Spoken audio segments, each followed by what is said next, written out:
வணக்கம் நண்பர்களே. பிரேமா காமேஸ்வரனின் கதைகளின் உலகம் உங்களை அன்புடன் வரவேற்கிறது.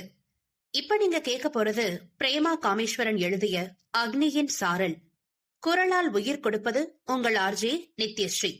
இந்த கதை உங்களுக்கு பிடிச்சிருந்தா பிரேமா காமேஸ்வரன் ஆடியோ நாவல்ஸ் சேனலை சப்ஸ்கிரைப் பண்ணுங்க. கதைகளை கேட்க விரும்பும் உங்களோட நட்புகளுக்கும் ஷேர் பண்ணுங்க. உங்களோட கருத்துக்களை மறக்காம சொல்லுங்க. கதைக்குள்ள போகலாம் வாங்க. அக்னியின் சாரல். அத்தியாயம் 8. மோன நிலை முக்தி அடைந்தது. தேடலும் கை சேர்ந்தது. மோகம் கூட முளைவிட்டது. தேகம் தீண்டிய அக்னியின் சாரலில் திரையில் பார்த்து கொண்ட வானதியும் மீனாவும் ஆர்ப்பரித்தனர். அவர்களின் சந்தோஷத்தை கண்ட மற்ற இருவரும் அவர்களையே பார்த்து கொண்டு அமைதியாயிருந்தனர். ஹே நதி என்று உற்சாக கூச்சலில் சிரித்தவன் தங்கையின் தலையில் தட்டிவிட்டு அவளை கடந்து சென்று அருகில் இருந்த மாடியின் சுற்றுச்சுவரில் அமர்ந்தான் பார்த்தன். வானதியின் தோளில் கை போட்டு நின்றிருந்த பாரதியை பார்த்து புன்னகை சிந்திய மீனா, இவங்க எனவும் பாரதியை பார்த்த வானதி, எவங்க என்று கண் சிமிட்டி கேட்க, எரும என்று இருவரும் ஒரு சேர கூறினார். கேட்ட மூவரும் வாய்விட்டு சிரிக்க, எங்கடி பேச விட்ட நீ? எவ்வளவு நாள் கழிச்சு பேசுறோம், என்ன பண்ற, எப்படி இருக்கன்னு எதுவும் கேட்காம பம்பு பண்ணிட்டு இருக்க என்று பழியை தூக்கி மீனாவின் மீது போட்டாள் வானதி. சரி சொல்லு, என்ன பண்ற, எப்படி இருக்க, கூட நிக்கிறவங்க யாரு என்று கேட்டாள் மீனா. நான் இப்போதைக்கு வெட்டியா நின்னு உன் கூட பேசிட்டு இருக்கேன். இப்ப வரைக்கும் நல்லாதான் இருக்கேன், இனி எப்படியோ தெரியாது. ஆஹா, அடுத்து என்ன கேட்ட? இவங்களா என பாரதியை காட்டி கேட்டவள், இந்த இவங்க உனக்கு அடுத்து காலேஜ் படிக்கும் போதுல இருந்து என்ன படுத்தி எடுக்கிற ஒரு பேரு பெத்த பேரு பாரதி என்று அறிமுகம் செய்து வைத்தாள் வானதி. அவள் பேசிய மற்ற எதையும் கவனிக்காதது போல் பாரதியை பார்த்து சிரித்த மீனா, ஹாய் பாரதி, நான் மீனா, இந்த பக்கி கூட ஸ்கூல் படிச்ச அந்த பாவப்பட்ட நண்பி.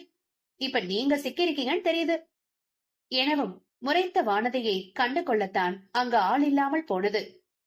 ஹாய் மீனா, உங்களை பத்தி நிறைய சொல்லிருக்கா வானு, கேட்கும் போதே நினைப்பேன், எனக்கு முன்னாடியே நீங்க அவளை காப்பாத்தி கரை சேர்த்த நல்லவங்கன்னு. இப்ப உங்க கூட பேசும்போது இன்னும் சந்தோஷம் என்றாள் பாரதி தன் பங்குக்கு வானதியை வெறுப்பேற்றிய வண்ணம். ஹே, என்னடி நினைச்சிட்டு இருக்கீங்க ரெண்டு பேரும்? என்னை விட்டுட்டு ரெண்டு பேரும் பேசி கலாய்க்கிறீங்களா என சண்டைக்கு கிளம்பினாள் வானதி. பாவையின் குரல் கேட்ட பார்த்தன் மனதில் ஒரு நொடி கண்ட பெண்ணவள் மீண்டும் ஒரு மின்னலாய் வெட்டி சென்றாள். தன்னை கடந்த 2 நாட்களாய் ஆட்டுவிக்கும் குரலுக்குரிய பெண் அவள் என்பதை உணர்ந்தவன் மீண்டும் அவளை காணும் ஆவல் கொண்டான். எப்படி காண்பது என எண்ணி தயங்கியவன் ஆர்வத்தில் ஏதேனும் செய்திட பிழையாகி போய்விடக் கூடாது என நினைத்தவன் எதுவும் தோன்றாது தங்கையை கடக்க எத்தனித்த போது வானதியின் அண்ணா என்ற உற்சாக குரல் அவனை அழைத்து நிறுத்தியது. ஹாய் வானதி, எப்படிடா இருக்க என்றவனின் குரலில் நிமிர்ந்து பார்த்தனை பார்த்தாள் பாரதி. நான் ரொம்ப நல்லா இருக்கேனா, நீங்க எப்படி இருக்கீங்க? வீட்டுல அம்மா அப்பா கிருஷ்ணன் அண்ணா எல்லாரும் நல்லா இருக்காங்களா என நல்லா விசாரித்தாள் வானதி. நிறுத்து நிறுத்து, விட்டா மாடு கண்ணு போட்டதை வர கேப்பனி. எல்லாரும் நல்லாதான் இருக்காங்க, இப்ப எதுக்கு அண்ணனை பிடிச்சு இழுக்கிற நீ என இடையிட்ட மீனாவை கொஞ்சமும் மதிக்காமல் வானதி மீண்டும் பார்த்தனிடம் பேச ஆரம்பித்தாள். அவ கிடக்குற விடுங்கண்ணா, நீங்க சொல்லுங்க என மீண்டும் கேட்கவும் அதுவரை பாரதியை பார்த்து கொண்டிருந்தவன், எல்லாரும் நல்லா இருக்காங்கடா என்றான் மென் புன்னகையுடன். மீனாவிடம் செய்ததை பார்த்தனுக்கு செய்ய முடியாதே, எனவே அருகில் இருந்த பாரதியை காட்டி, இவ என் ஃப்ரெண்டு பாரதினா, இவதான் என்னோட காலேஜ் அண்ட் ரூம்மேட், என் கூட தான் சாப்ட்வேர் இன்ஜினியரா ஒர்க் பண்றா. பாரதி, இவங்கதான் பார்த்த சாரதி அண்ணா, டாக்டரா இருக்காங்க, மீனாவோட பெரியப்பா பையன் என்று முறைப்படி அறிமுகப்படுத்தி வைத்தாள். ஹாய் சார் என்றாள் பாரதி. எப்படி அழைப்பது என்று தெரியவில்லை. பெயர் சொல்லி அழைக்க அவனது வயதும் படிப்பும் தொழிலும் தடையாக நின்றது. வானதி போல அண்ணா என்று அழைக்க ஏனோ அவளுக்கு தோன்றவில்லை. ஹாய் பாரதி என்றான் பார்த்தன். தங்கையின் தோழிகள் அனைவரும் அவனுக்கு தங்கைகள்தான். அழைப்பின் விகுதியாய் மா அல்லது டா இணைத்துக் கொள்வது அவனது இயல்பு. ஆனால் பாரதியை அவ்வாறு அழைக்க முடியவில்லை. நாக்கின் நுனி வரை வந்த ரதியை மிக கவனமாக உள்ளிழுத்துக் கொண்டான் பார்த்தன். அதற்கு மேல் என்ன பேசுவது என்று தெரியாமல் இவர்கள் தடுமாற மீண்டும் வானதியும் மீனாவும் பேச ஆரம்பித்து விட்டனர். அவர்களின் பேச்சில் பாரதியும் இணைந்து கொள்ள இணையும் தாமதிப்பது அதிகப்படி என உணர்ந்த பார்த்த சாரதி விடைபெறும் முகமாக, ஓகே குட்டி, நீங்க பேசுங்க, எனக்கு வேலை இருக்கு என்று பொதுவாக கூறியவன், பாய்டா வானதி, பாய் பாரதி, டேக் கேர் என்று மெல்லிய தலையசைப்போடு விடை பெற்றான். ஓகேனா, பாய்னா, பாய் சார் என்று பெண்களின் குரலில் விலகி சென்றவன் நின்று திரும்பி பார்க்க பார்வை முழுவதும் பாரதியில் படிந்து மீண்டது. ஒளியாய் நுழைந்தவளின் ஒளியும் இதயத்தை கூறு போட்டது. இன்னும் கொஞ்ச நேரம் நின்று பார்க்க தவித்த மனதை அடக்கியபடி விரைந்த கீழ் இறங்கி சென்றான் பார்த்தன். தன் இயல்பை மாற்றிக் கொண்டிருக்கும் இந்த புது அவஸ்தையை அவனுக்கும் பிடித்திருந்தது. கீழ் இறங்கி வந்தவனின் பொழுதை அவன் வேலை பார்க்கும் மருத்துவமனையிலிருந்து வந்த அவசர அழைப்பு களவாடி கொண்டது. இரவு பணிக்காக வரும் நண்பர் விடுப்பெடுக்க இவன் அழைக்கப்பட்டான். மேற்படிப்புக்காக இரவு பணியிலிருந்து அவன் விலகிய போதும் அவ்வப்போது இவ்வாறு அழைக்கும் தருணங்களில் அவன் சென்று வருவது வழக்கம்தான். மதுரை விருதுநகர் செல்லும் வழியில் அமைந்திருந்த புகழ்பெற்ற 24 மணி நேர பல்நோக்கு மருத்துவமனை அது. நெடுஞ்சாலை பகுதியில் அமைந்துள்ளதால் விபத்தில் காயம்பட்டோர் அதிகம் வருவர். எனவே இரவோ பகலோ அங்கே பணிசுமை குறைவதில்லை. இரவு 8 மணிக்கு ஆரம்பித்த வெளிநோயாளிகள் எண்ணிக்கை 11 மணிக்கு பிறகுதான் சற்றே குறைந்தது. பின்னர் உள் நோயாளிகளில் சிலரை பார்த்துவிட்டு பார்த்தசாரதி வந்து அமரும்போது நேரம் நள்ளிரவை தொட்டிருந்தது. இரவின் தனிமையும் குளுமையும் பெண்ணவளை கண்ணுக்குள் கொண்டு வந்தது. உயிரின் தேடல் அவளை கண்ட பின்பே முற்று பெற்றதாய் உணர்ந்தான் பார்த்தன். மணிக்கணக்காய் பேசவில்லை, கைகோர்த்து நடந்திடவில்லை. முகமும் குரலும் மட்டுமே பரிச்சயம், அதுவும் சில நிமிடங்களை. ஆனால் தன் தேவைகள் முடியும் இடம் அவள்தான் என்று மனம் கூறியதில் மென் புன்னகை அவனில். இது கைகூடுமா என்றெல்லாம் அவன் சிந்திக்கவில்லை. என்னவள் என்பதில் அப்படி ஒரு அசைக்க முடியாத நம்பிக்கை அவனுக்கு தோன்றிய வேகம் கண்டு அவனுக்கே சற்று ஆச்சரியம்தான். மருத்துவரின் அறையில் அமர்ந்து கிடைத்த சொற்ப தனிமையில் தன்னவளை பற்றி சிந்தித்து மிதந்து கொண்டிருந்தவனை மருத்துவமனை வாயிலில் கேட்ட ஆம்புலன்ஸ் சத்தம் தர இறக்கியது.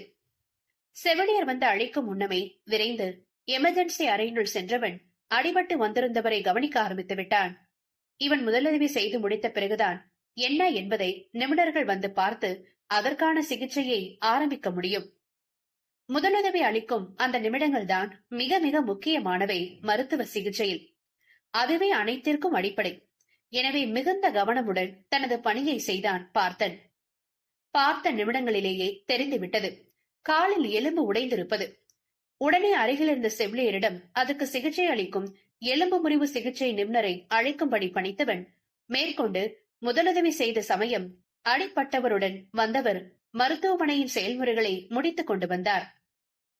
வந்தவர் அவனிடம் கேட்ட அனைத்து கேள்விகளுக்கும் பதிலளித்த பார்த்தன், அவருக்கு ஒண்ணும் இல்ல, கால்ல கொஞ்சம் அடிபட்டிருக்கு, ஆர்த்தோ ஸ்பெஷலிஸ்ட் அழகப்பன் சார் அவங்கதான் பார்க்க போறாங்க, சோ டோன்ட் வரி என கூறிய பிறகே வந்தவரும் அமைதியானார். பழைய நட்பில் இணைந்த புதியவளும் குதூகலிக்க கிண்டலும் கேலியுமாக நிமிடங்களாய் கடந்தது நேரம். நேரம் கடந்ததை உணர்ந்த மீனா பாரதியின் அலிபேசி எண்ணையும் இன்னும் 2 மாதங்களில் நடக்க இருக்கும் திருமணத்திற்கு இருவரும் வருகிறோம் என்ற உறுதியையும் பெற்றுக்கொண்டே பிறகே விடை பெற்றாள்.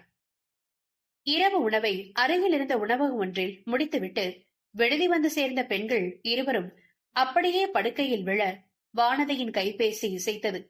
வானதியின் அன்னைதான் அழைத்திருந்தார். களைப்பாய் இருந்தவள் எடுத்து பேசவும் சோம்பேறித்தனம் பட்டுக்கொண்டு லவுட் ஸ்பீக்கரில் போட்டுவிட்டு படுத்து விட்டாள்.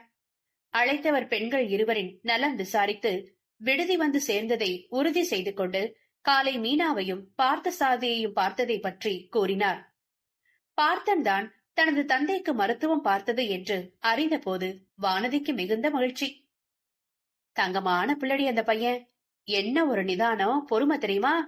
உங்க அப்பா நெஞ்சு பிடிச்சிட்டு விழுந்ததும் எனக்கு உசிரே போயிடுச்சு.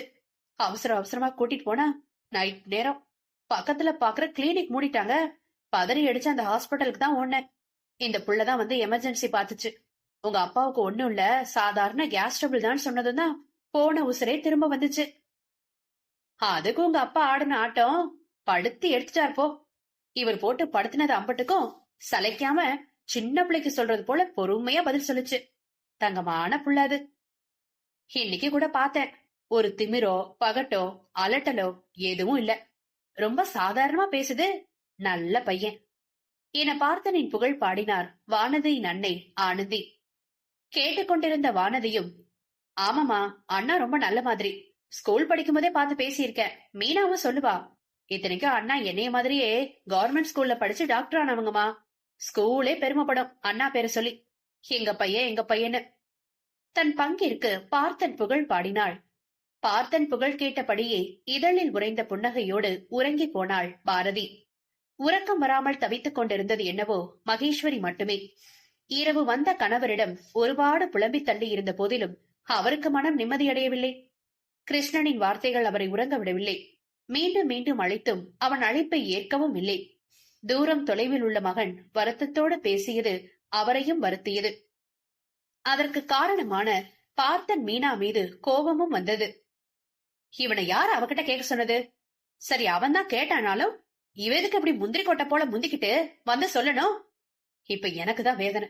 இந்த கிருஷ்ண பையன் வேற மூஞ்சியை தூக்கி வச்சுக்கிட்டு பேச மாட்டேங்கிறான். அவ்வளவு பணத்துக்கு நான் எங்க போவேன் என மீண்டும் புலம்ப கேட்டுக்கொண்டிருந்த ராஜன், அட விடுடி மகேஷ், உனக்குத்தான் அவ்வளவு நகை வாங்கி கொடுத்திருக்கான்ல பெரியவன், உன்னை வித்த பணத்தை கொடு, அடகு வச்சா திருப்ப முடியாது என குறுக்கு யோசனை சொன்னார். இதை கேட்ட மகேஸ்வரி, இப்பதான் அதுவும் பார்த்து சம்பாதிக்க ஆரம்பிச்ச பெண்ணு தானே நான் நகையே போட்டுக்கிறேன், அது பொறுக்காதே உங்களுக்கு. நான் எதுக்கு ஏன் நகையை விக்கணும்? நீங்களும் தானே வேலைக்கு போறீங்க, உங்க சம்பளம் இருக்குதானே, அதை கொடுங்க உங்க ஆசை மகனுக்கு என பதிலுக்கு கேட்க, நீயாச்சு உன் பிள்ளைங்களாச்சு போனா போகுது புலம்புறாளேன்னு ஐடியா சொன்னா அடிமடியிலே கை வைக்க போடி என்று திரும்பி படுத்து உறங்க துவங்கிவிட்டார் கிருஷ்ணனின் தந்தை.